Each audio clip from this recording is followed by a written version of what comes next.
Bismillahirrahmanirrahim. Assalamualaikum warahmatullahi wabarakatuh. Sahabat pecinta Al-Quran yang dirahmati oleh Allah Subhanahu wa ta'ala, pada subuh yang berbahagia ini kita akan belajar yaitu tentang nun mati ataupun tanwin, yaitu baris dua ya. Nah, hari ini kita akan belajar yaitu cara paling mudah mengenal nun mati ataupun tanwin ketika bertemu dengan huruf hijaiyah. Nah, langsung saja kita mulai ya. Jadi bagi yang sudah paham ya alhamdulillah, bagi yang belum paham maka simaklah sampai selesai biar mudah. Mohon maaf jika tulisannya agak sedikit kecil, nanti layar HP-nya bisa dimiringkan biar terlihat lebih besar. Baik. Yang pertama, hukum nun mati yaitu hukum nun sukun dan tanwin. Nah, ini kita akan bahas tentang hukum nun mati, nun sukun ataupun tanwin. Jadi jika ada nun mati ataupun tanwin, baik-baik itu tanwin yaitu kasratain yaitu seperti bin, ataupun dhammatain seperti bun, ataupun fathatain seperti ban ya, bertemu dengan huruf hijaiyah yaitu alif, dari alif sampai ya, maka terjadilah 4 hukum. Nah, diingat ini. Apabila ada nun mati ataupun baris dua bertemu dengan 28 huruf hijaiyah, maka terjadi 4 hukum. Yang pertama ada hukum idhar ya. Yang kedua ada hukum idgham, yang ketiga ada hukum ikhfa, yang keempat ada hukum iqlab. Nah, maka terjadi 4 hukum ini kalau ada nun mati bertemu ataupun tanwin bertemu dengan 28 huruf hijaiyah.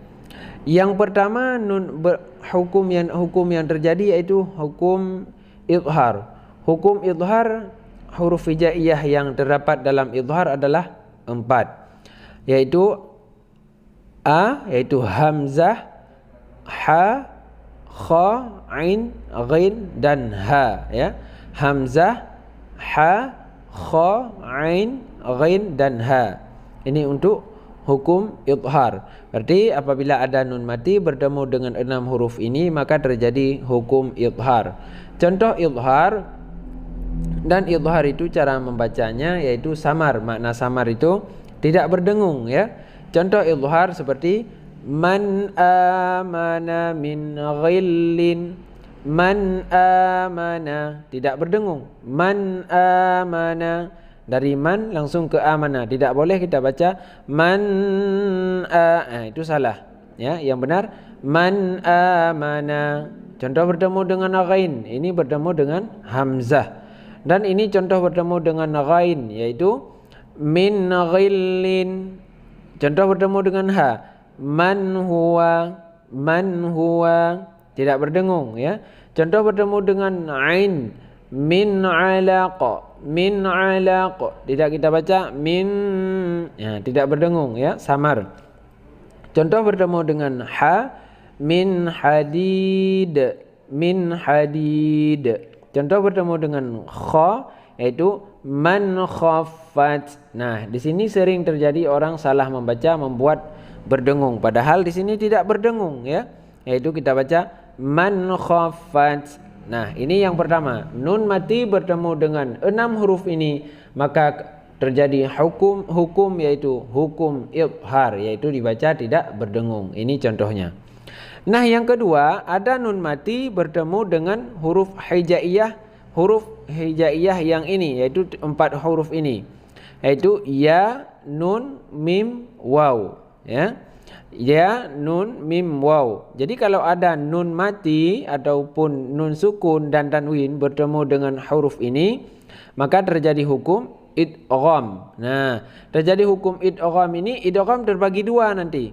Nah, ada idgham bi gunnah, ada idgham bila gunnah. Ya, jadi kalau idgham bi gunnah ini maknanya yaitu dengan dengung. Makna gunnah itu dengung. Nah, ini hurufnya. Kalau misalnya ada nun mati bertemu dengan huruf ini maka dibaca dengung. Contohnya idgham bi gunnah itu seperti contoh yaitu nun mati bertemu dengan ya.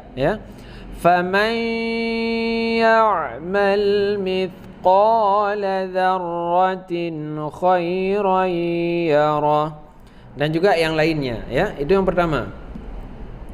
Yang kedua, contoh nun mati bertemu dengan nun juga idgham. Contohnya inna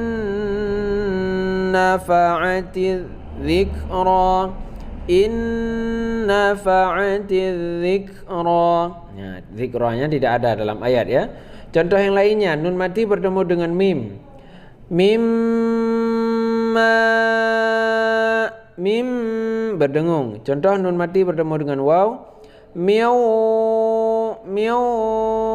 berdengung juga. Jadi nun mati bertemu dengan ya berdengung, nun mati bertemu dengan nun berdengung, nun mati bertemu dengan mim berdengung, nun mati bertemu dengan waw berdengung. Karena itu adalah idgham bi gunnah.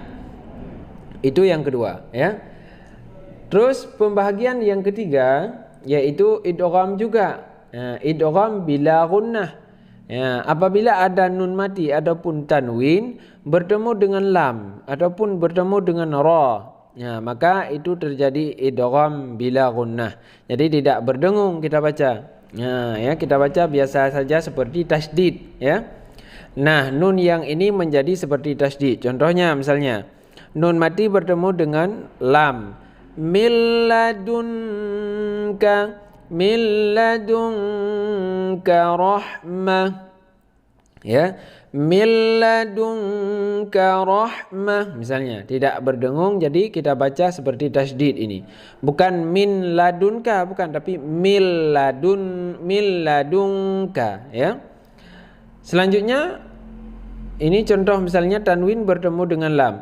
Khairul laka, bukan khairun laka, tapi khairul laka. Nah, ini yang kedua yaitu bahagian dari idgham. Idgham ada dua, ada bi gunnah, ada bila gunnah. Ini paling mudah untuk dipahami. Nah, selanjutnya yaitu yang ketiga. Nah, yang ketiga yaitu hukum ikhfa ya. Yang ketiga yaitu hukum ikhfa. Nah, bacaan ikhfa ada tiga. Ya, bacaan ikhfa itu ada tiga ya. Yang pertama ikhfa kubra. Ya, makna ikhfa kubra atau ikhfa aqrab namanya ya. Ikhfa itu terbagi kepada tiga, ada ikhfa kubra atau ikhfa aqrab namanya. Dia itu apabila ada nun mati bertemu dengan dal ataupun bertemu dengan ta atau bertemu dengan ta. Nah, itu yang pertama. Yang kedua ada ikhfa sughra. Ya, ada ikhfa sughra. Kalau ikhfa sughra itu bertemu dengan nun mati bertemu dengan qaf dan nun mati bertemu dengan kaf. Nah, yang ketiga ada ikhfa yaitu ikhfa wusta. Nah, kalau ikhfa wusta ini yaitu seperti nun mati bertemu dengan tha, jim, zai, sa, sha, sa, da, za, za, fa. Nah, ini terjadi ikhfa wusta ya. Ikhfa wusta, ikhfa sughra, ikhfa kubra. Nah, ini contohnya. Nah, contoh ikhfa kita zoom sedikit biar kelihatan ya. Nah, contohnya ini contoh ikhfa kubra atau ikhfa aqrab namanya. Kita baca. Nah, min tilqa'i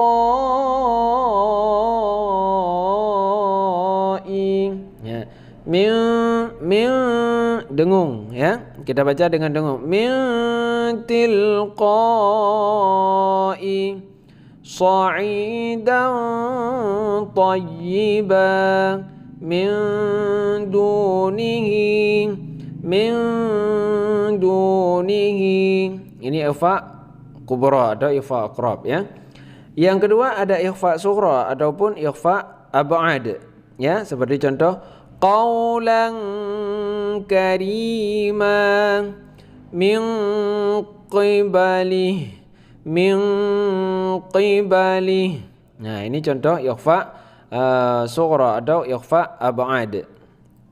Nah, yang ketiga ada ikhfa usta seperti contoh an salatihim yawma idzin zurqa. Nah, ini yaitu hukum yang ketiga yaitu hukum ikhfa ya. Ikhfa maknanya menyembunyikan. yaitu dibaca dengan berdengung. Nah, ini yang ketiga. Nah, yang keempat sekarang, yaitu yang keempat ada iqlab. Nah, kita lihat yang keempat. Nah, di sini ada iqlab. Nah, apabila ada nun mati bertemu dengan huruf ba ataupun tanwin bertemu dengan huruf ba, maka terjadilah hukum iqlab. Iqlab ini dibaca berdengung, mana iqlab membalikkan bunyi nun mati kepada bunyi mim, ya. Kita baca contohnya misalnya sami'an basira. Sami'an, bukan an lagi, tapi bunyi nun ini, bunyi baris dua ini kita jadikan bunyi mim, ya. Sami'an basira, seperti ada mim mati.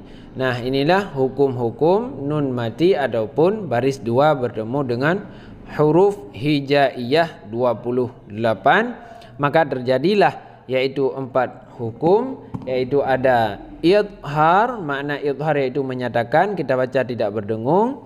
Ada idgham, idgham itu terbagi 2, ada idgham yang berdengung, ada idgham yang tidak berdengung. Yang ketiga ada ikhfa, ikhfa itu terbagi 3, ada ikhfa kubra, ada ikhfa sughra, ada ikhfa wusta. Yang keempat yaitu iqlab, yaitu ada satu hurufnya yaitu ba. Untuk hurufnya, nah ini bisa dilihat, nanti tinggal dihafal, ya. Huruf idhar ha kha ain ghain ha hamzah, huruf idgham ya waw min nun, huruf idgham bi gunnah ya waw min nun, mim nun, huruf idgham bila gunnah yaitu lam ra, huruf ikhfa yaitu 15, yaitu ta tha jim dal dal zai sin shin sad ta za fa kaf kaf. Huruf iqlab ada satu yaitu ba. Nah, itu harus dihafal supaya benar saat membaca Al-Quran. Taib, walaupun sedikit cepat, secara singkat kita sudah memahami yaitu nun mati ataupun baris dua, ini adalah yang dasarnya. Taib, itu saja untuk hari ini. Video selanjutnya nanti kita akan belajar makharijul huruf, satu-satu huruf yaitu satu video. Baik, ini saja kita akhiri dengan wallahul muwaffiq ila aqwamit thariq. Assalamualaikum warahmatullahi wabarakatuh.